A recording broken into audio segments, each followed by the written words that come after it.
Say that you a baller. You lame, can't play this game. Step up to the plate, cause you say that you a baller.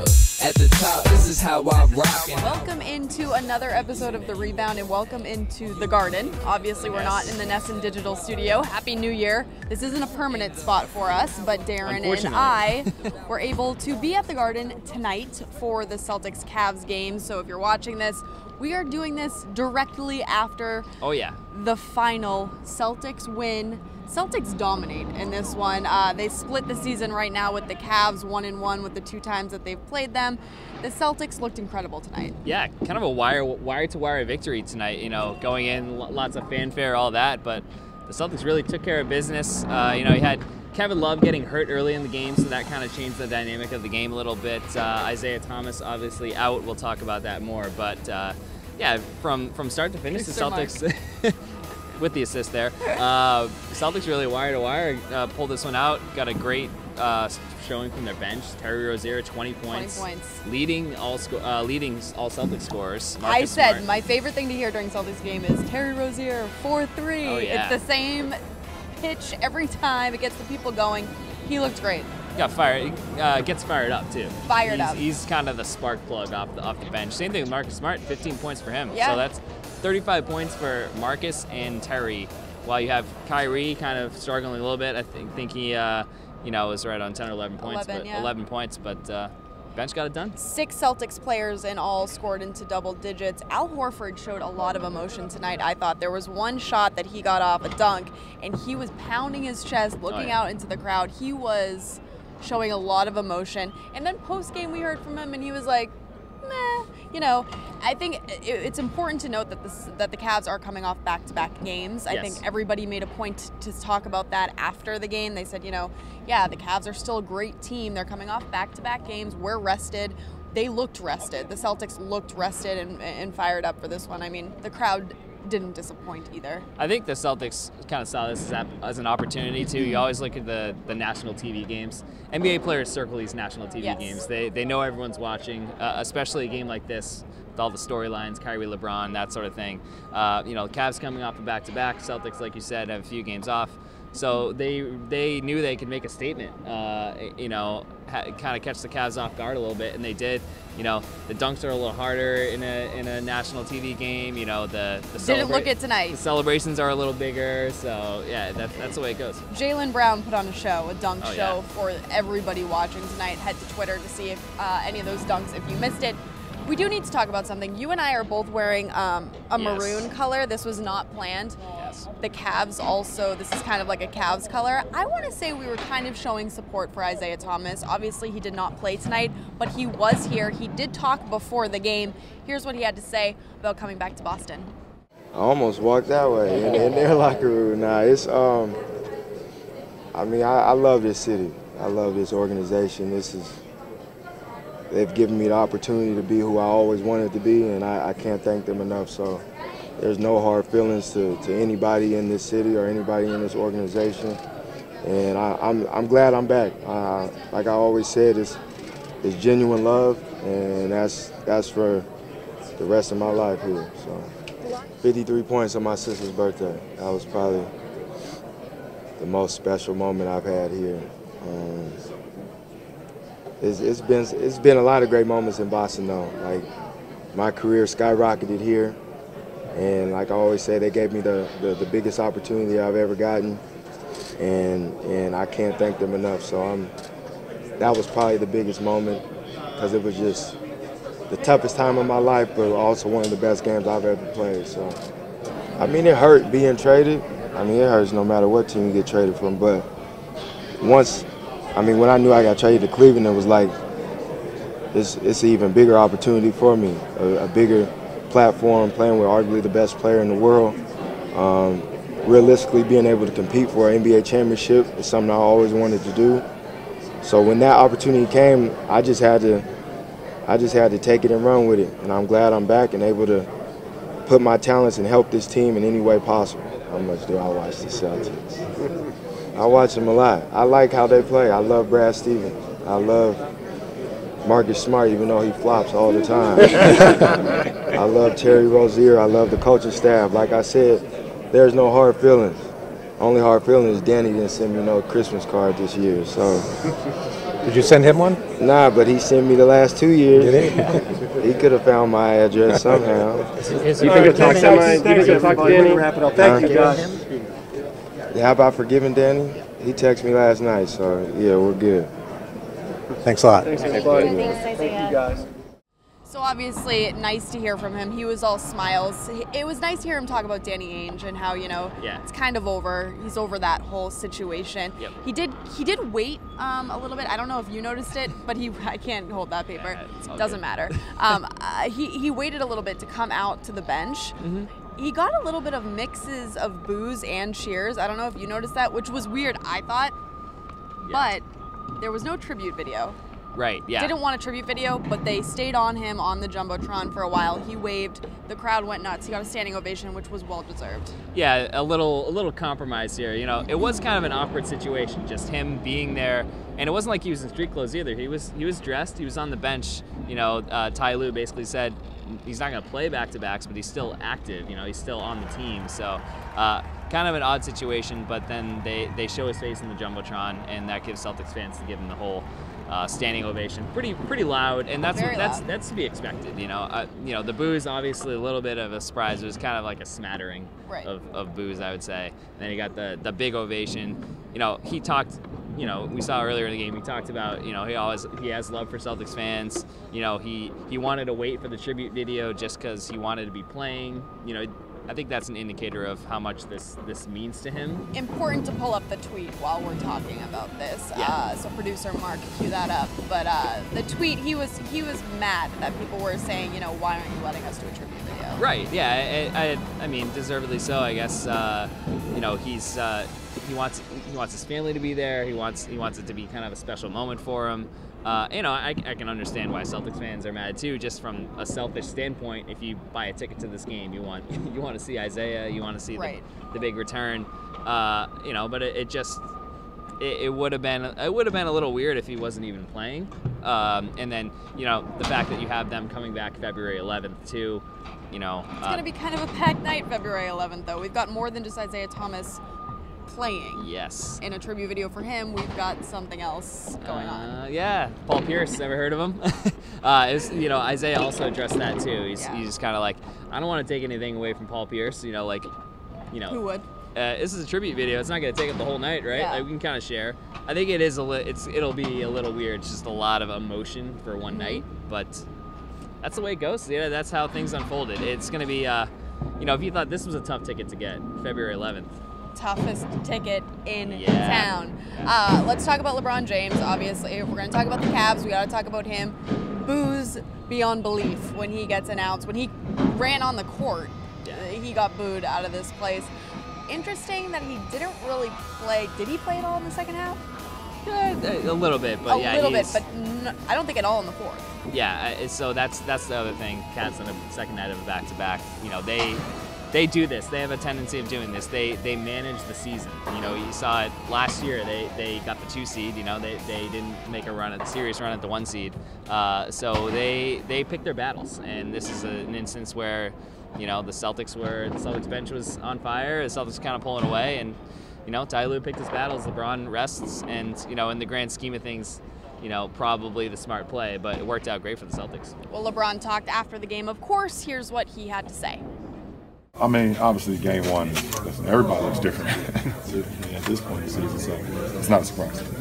Yeah, I mean, listen, they played at a high level tonight, and they've been playing extremely well at home, you know, and on the road at times as well. So, you know, they gave us a good one tonight. You only played one game with them, but having Isaiah out of the lineup tonight, can that have any kind of a ripple effect or throw things off a little? I mean, like I told you, I don't know who we are, what we can be until we get IT back, you know, and consistently. You know, but we know what the program is, so it's not like a surprise he wasn't playing in that. We already knew that he won't play in the Indiana game after we win Minnesota.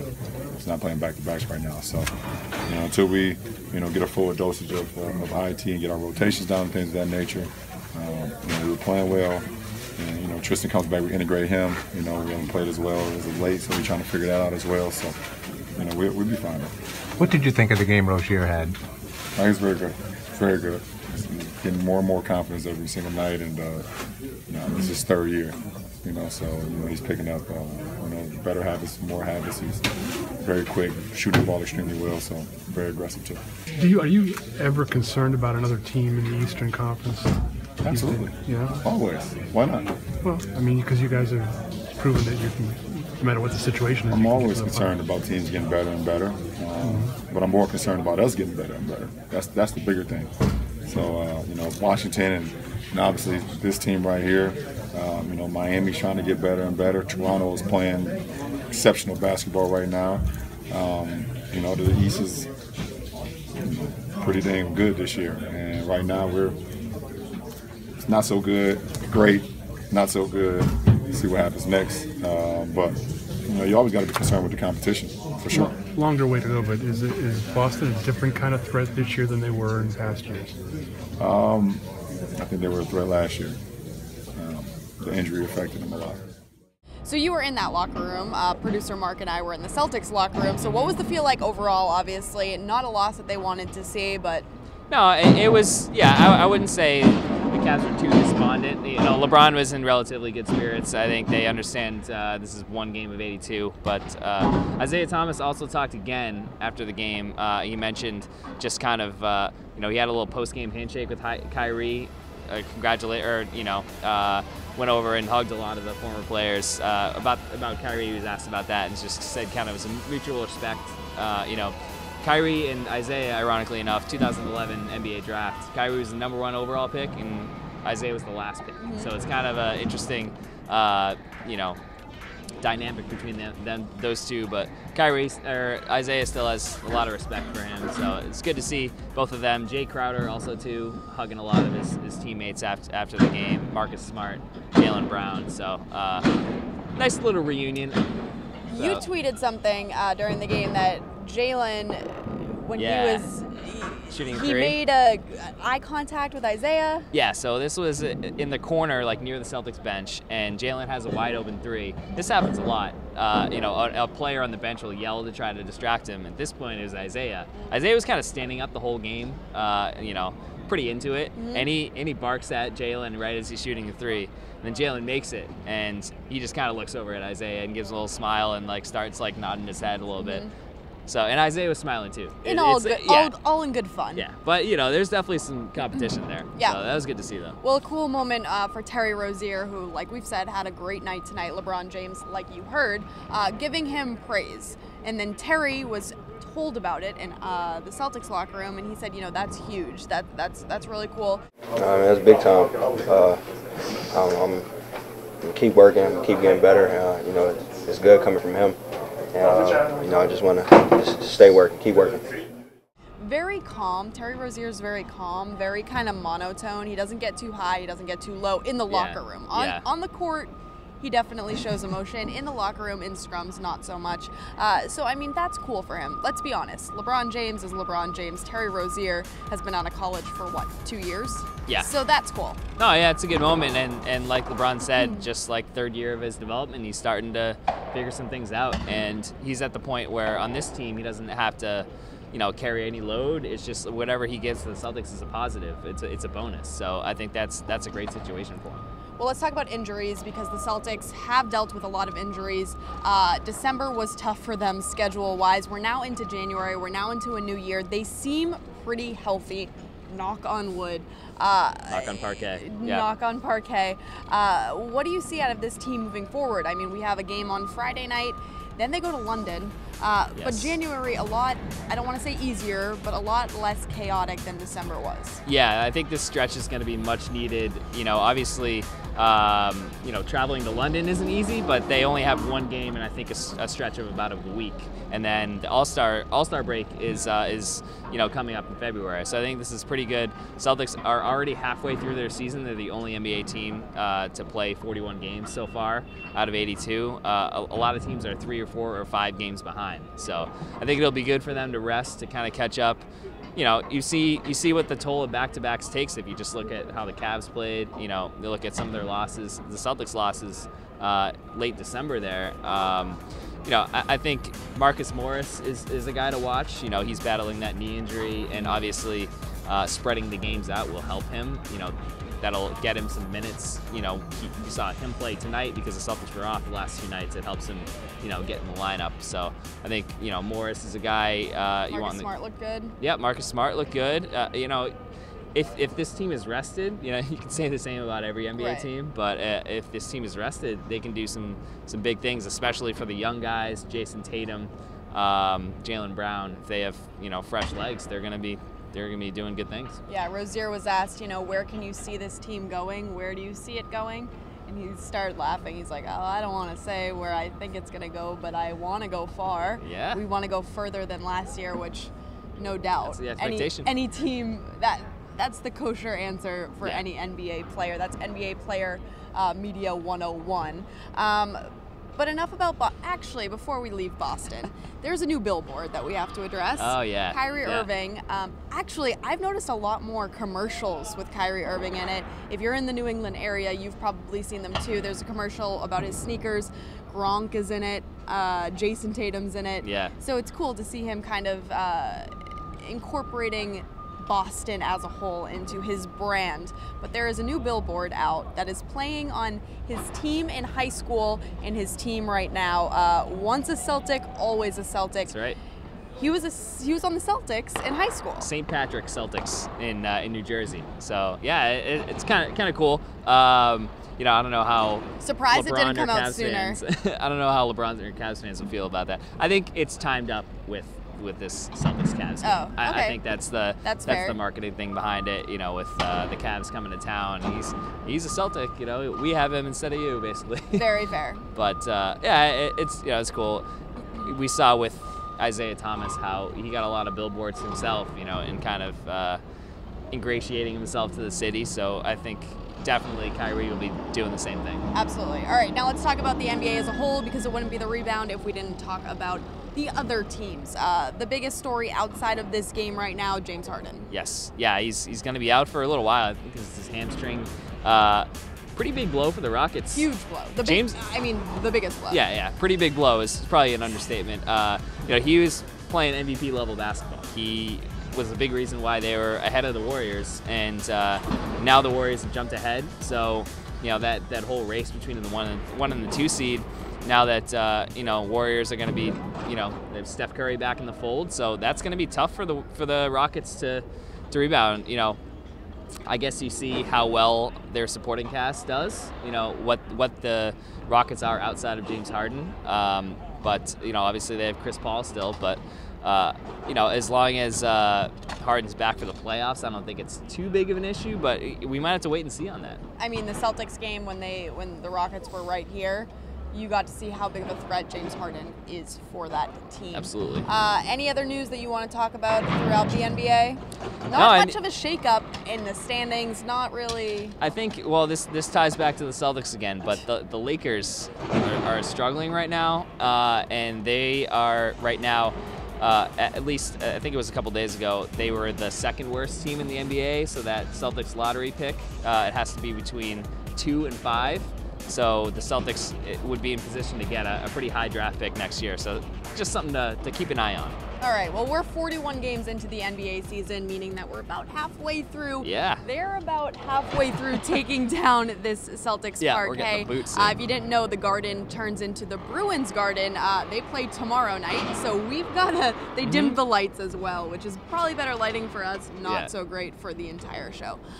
So we're going to end it there. We'll go back to our normal full NBA podcast next week. If you're in New England, stay safe, stay warm. Yes. We're getting a huge blizzard on Thursday, so we'll be probably all snuggled up watching the Rebound from our couches. Yeah. But thanks for tuning in. You can follow along with Darren on Twitter at Darren Pertwell or myself at Cox Courtney, but keep it locked in right here, Nesson.com. We've got everything you need to know during this NBA season. Y'all walking on eggshells, barefoot, trying to reach my reservoir. Stole my style, need to pay me back. Crazy brainiac, made me turn into an animaniac. Say that you a baller.